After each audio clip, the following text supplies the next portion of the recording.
Bienvenidos. Damos inicio a la versión especializada en salud del noticiero científico y cultural iberoamericano NCC. Soy Jonás Birmar y estaré con ustedes en este espacio de la Asociación de Televisiones Educativas y Culturales Iberoamericanas, ATEI, buscando difundir la ciencia y la tecnología a lo largo de América Latina. Según investigadores, cada vez más gemelos están naciendo en el mundo, una tasa que ha estado en aumento desde la década de los 80 y que es posible haya alcanzado su punto más alto, pues un aproximado de 1.6 millones de gemelos nacen cada año. Sin embargo, esto también implica algunas complicaciones económicas. Tener gemelos conlleva el doble de amor, de alegrías y risas, pero también el doble de pañales, papillas y gastos. Y no digamos si los que llegan son 3 de golpe. Un peso económico que soportan numerosas familias en España, campeona de Europa de partos múltiples, y donde el 4% de los niños que nacen son gemelos o trillizos. Es mucho gasto. Porque al final, si les tienes por separado, ya sea niño, niña, tal, puedes ir reciclando, reutilizando. Aquí ya en principio es todo de golpe. Un carro doble que es muy caro, 2 cunas, todo de 2. Nos tocó cambiar de coche también.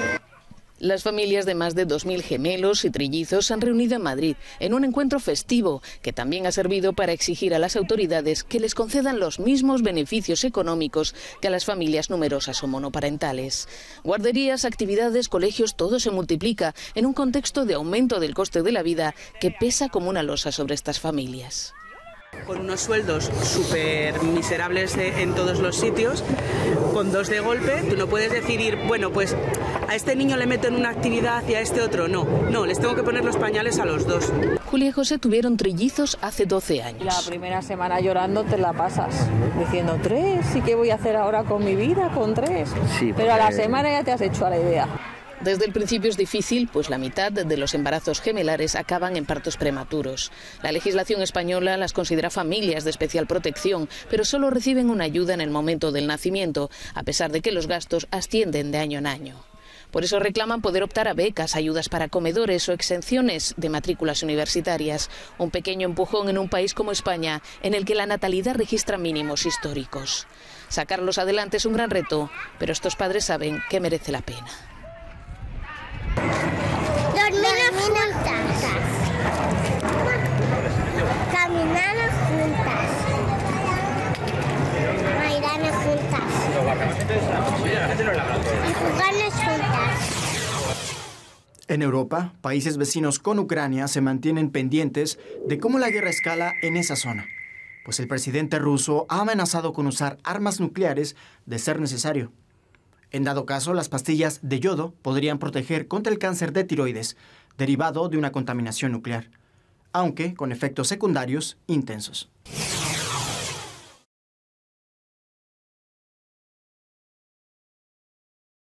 En caso de un accidente nuclear, puede liberarse yodo radiactivo entre otros elementos radiactivos. Este yodo puede ser inhalado o ingerido al consumir líquidos o alimentos contaminados y puede adherirse a la glándula tiroides. Si esto sucede, hay un mayor riesgo de cáncer de esta glándula situada en la parte delantera del cuello. La tiroides almacena naturalmente yodo, que utiliza para producir hormonas esenciales para el buen funcionamiento de nuestros órganos, crecimiento, desarrollo del sistema nervioso, ritmo cardíaco, etc. En caso de que se produzca una liberación de yodo radiactivo, la tiroides debe saturarse con pastillas de yodo estable, de modo que no tenga espacio para almacenar yodo radiactivo. Los comprimidos ingeridos solo son eficaces durante un corto periodo de tiempo. Deben tomarse 1 hora antes de la exposición a la radiactividad y como máximo entre 6 y 12 horas después. Por lo tanto, es necesario esperar la orden de las autoridades competentes antes de tomar la píldora. Después de 24 horas, sus efectos secundarios son más graves que los beneficios esperados. El umbral de protección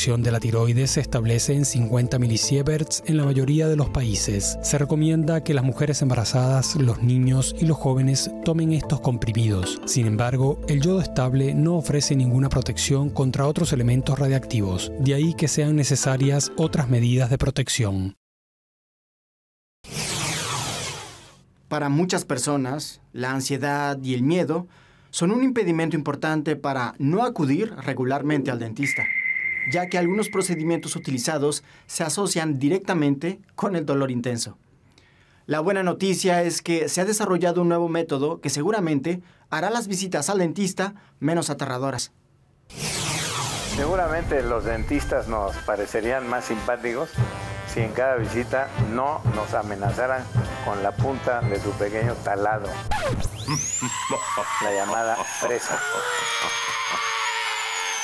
El método convencional para tratar una caries consiste en eliminar mecánicamente la superficie del área afectada para después rellenarla con resina o una aleación metálica. Sin embargo, este procedimiento no se recomienda en caries muy pequeñas, ya que eso supone sacrificar gran cantidad de diente sano para que el relleno se adhiriera bien a la pieza dental. Estas caries son las que, si no se atienden de modo apropiado, crecen y provocan con el tiempo el infernal dolor de dientes y muelas que no tiene otro remedio de tratarse sino con métodos convencionales.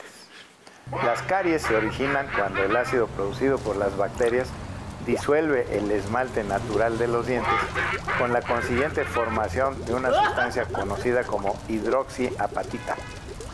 En esas cavidades iniciales tan pequeñas no se adhieren las sustancias convencionales de relleno. Los químicos que desarrollan nuevos materiales han elaborado una pasta blanca cristalina que es una hidroxiapatita modificada muy parecida al esmalte natural. Con microscopios especiales se observó que cuando se coloca dicho material sobre la pequeña caries, el esmalte natural se disuelve primero en este, pero después se integran ambos hasta cristalizar de manera conjunta sin que haya ninguna brecha de separación entre ellos. La hidroxiapatita modificada cristaliza en forma semejante al esmalte natural y crea así una estructura continua. Este nuevo descubrimiento probablemente no hará que disminuyan nuestras visitas al dentista, pero sin duda podrá lograr que éstas sean más agradables. Hasta aquí, una pequeña dosis de ciencia. La viruela del mono situaba sus contagios en zonas selváticas de África Central y Occidental. Pero la gran movilidad de personas propició que estas infecciones llegaran a otras partes del mundo. Como consecuencia a esta expansión, se ha registrado el primer linaje del virus que causa la viruela del mono en Sudamérica. Las autoridades sanitarias peruanas han registrado un nuevo linaje de la viruela del mono denominado B.1.6 que se convierte en el primer linaje nuevo y original identificado en la región sudamericana, anunció el miércoles el Ministerio de Salud, MINSA. A través de un comunicado, la cartera detalló que el descubrimiento fue posible gracias al trabajo que vienen realizando los investigadores del equipo de vigilancia genómica del Instituto Nacional de Salud, INS. El linaje B1.6 ha sido identificado por el equipo de vigilancia genómica del Instituto Nacional de Salud por un proceso que se conoce como secuenciamiento genómico. Este secuenciamiento genómico ha sido favorecido, este proceso ha sido favorecido por la implementación de personal, equipo especializado y, por supuesto, material a partir de la pandemia del coronavirus. Sin embargo, la cartera adelantó que los investigadores han observado que este linaje no es el único presente en el país andino, ya que hasta el momento han identificado más de 10 introducciones independientes del virus a nivel nacional. El MINSA sostuvo que de esta manera surgen nuevos linajes virales en diversas partes del mundo que han sido denominados del B.1.1 al B.1.8 con la expansión de la epidemia de la viruela del mono a nivel global.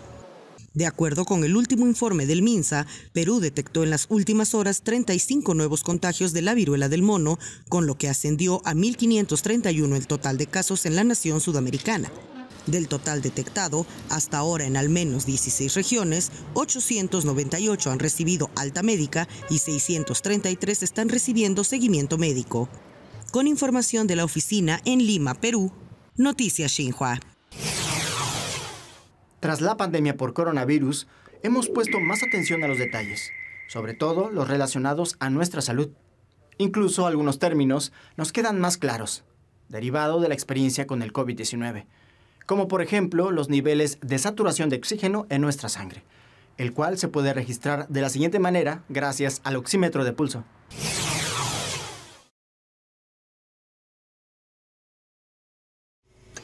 Un oxímetro de pulso mide la frecuencia del pulso y el nivel de oxígeno en la sangre, llamado la saturación de oxígeno.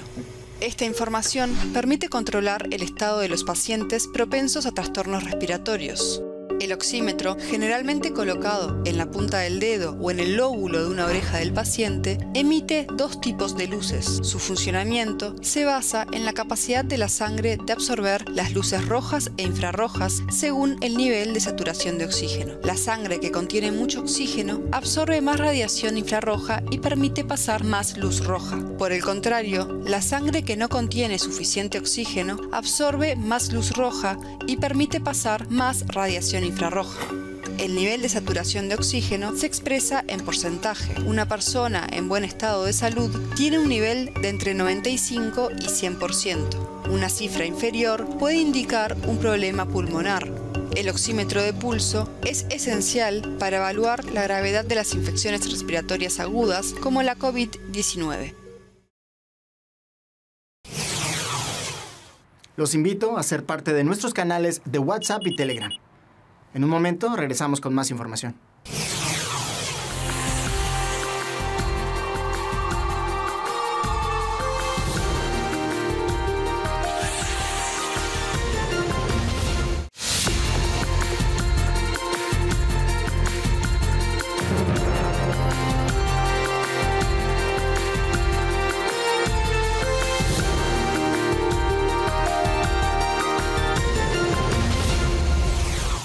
La eutanasia, o muerte asistida, es un debate de salud pública que ha logrado la legalidad en algunos países. Es una intervención médica que sirve como asistencia para poner fin a la vida de un paciente sin perspectiva de cura. Hablamos del derecho a morir dignamente, proceso que busca ser regulado en Uruguay. La Cámara de Diputados de Uruguay aprobó un proyecto de ley que despenaliza y regula la eutanasia. El texto, que ahora deberá ser debatido por el Senado, tuvo el apoyo transversal de diputados de todos los partidos para alcanzar los 57 votos sobre un total de 96. Según el texto, la legislación apunta a regular y garantizar el derecho de las personas a transcurrir dignamente el proceso de morir, en las circunstancias que ella determina. Que lo importante acá no es lo que sienten los médicos, sino lo que siente la persona que está sufriendo. Este proyecto cambia el centro de gravedad. El poder ya no está en el médico, queremos que esté en buena medida en el paciente, que es el que está sufriendo.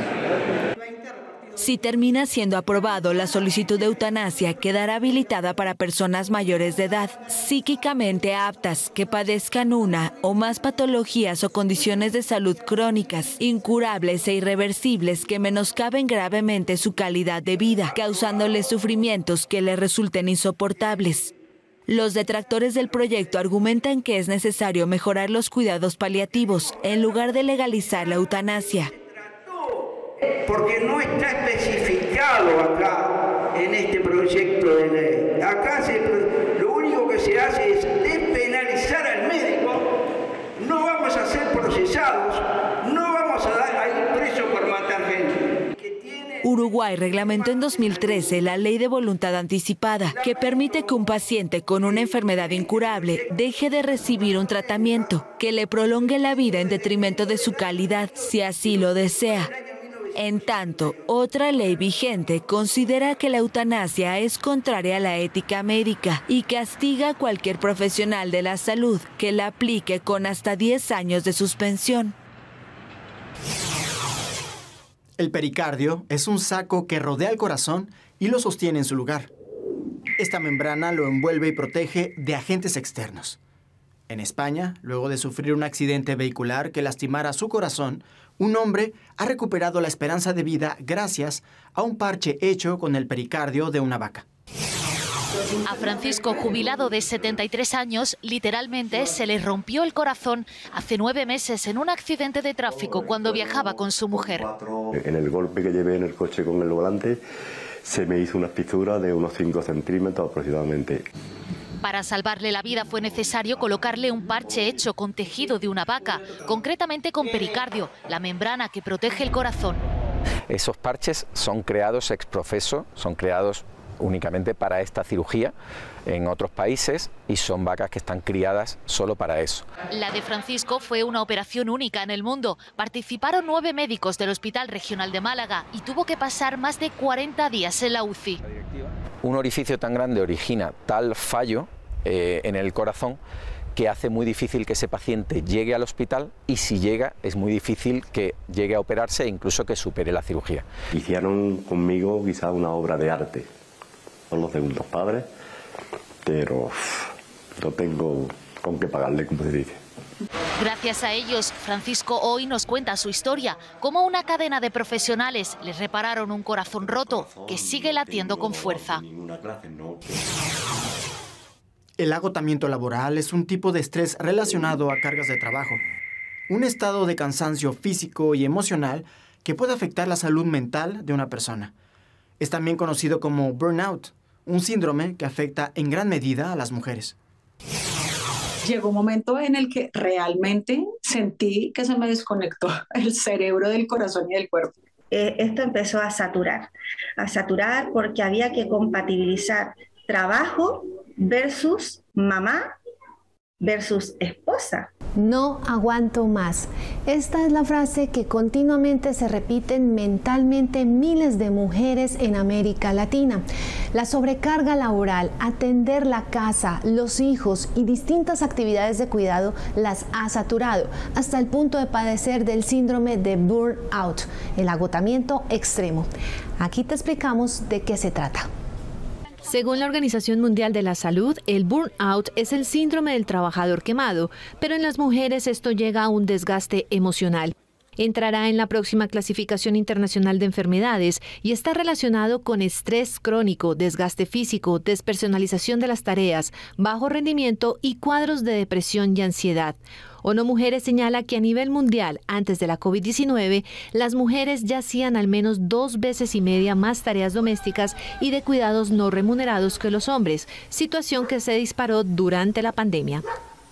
Este es el caso de Diana Pino, una mujer chilena que durante el confinamiento en pandemia tuvo que trabajar desde la casa, atender a sus hijos, todo lo relacionado con el hogar hasta llegar a una saturación en la cual el estrés crónico y la ansiedad la llevaron a que su ojo izquierdo presentara un derrame. Fue que yo comencé a sentir que el cuerpo ya, algo me estaba avisando que ya venía algo. Pero no sabía qué, pero sí me notaba yo como nerviosa. Y bueno, me acosté y cuando desperté tenía todo el ojo por dentro rojo, y era que la venita me había explotado y fue por el colapso nervioso. Ana Lucía Pinzón es una colombiana que también sufrió de agotamiento extremo. Madre de mellizas y esposa de un médico, sintió que en un momento ya no era mujer, generando cuadros de ansiedad. Me olvidé de ser mujer, me olvidé de ser amiga, esposa, familiar y obviamente pues la parte mental como que se redujo a ser una cuidadora. En América Latina, un 76% de la población padece burnout. La OCDE señala que México es el primer país del mundo con un 75%, en donde 8 de cada 10 mujeres lo padecen, superando a países como China en el 73% y Estados Unidos 59%. Y es que la UNESCO resalta la necesidad de visibilizar los problemas que padecen las mujeres a causa de este síndrome, que se generen políticas públicas por parte de los gobiernos y sobre todo que los hombres comiencen a involucrarse en las tareas del hogar, como lo resalta la asesora regional del organismo en salud y bienestar, Marit Guindelani. No podemos seguir exigiéndonos más si no tenemos un sistema equitativo en la casa. Porque así ha funcionado el mundo por milenio, ¿no? La mujer en la casa y el hombre afuera. Para los psicólogos como Pedro Pablo Ochoa es necesario escucharlas y darles más espacios, pues cuando se sienten mal suelen ser estigmatizadas. Tenemos que ser felices, que todo tiene que ser maravilloso, que tenemos que estar siempre bien, divirtiéndonos, todo tiene que ser alegre y bonito.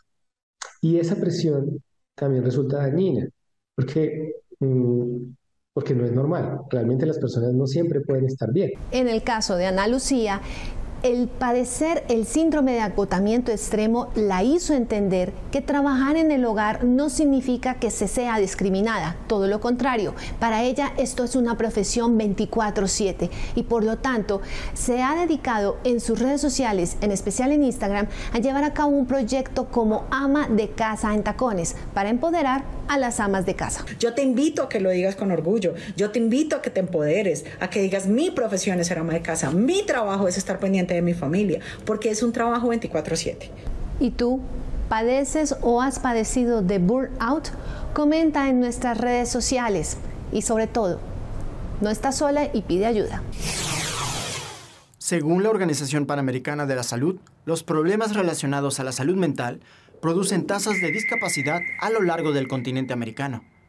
No obstante, solo un porcentaje mínimo del presupuesto en salud es lo que destinan algunos países a la prevención y tratamiento de estos trastornos, lo que ocasiona necesidades importantes en los centros que atienden la salud mental.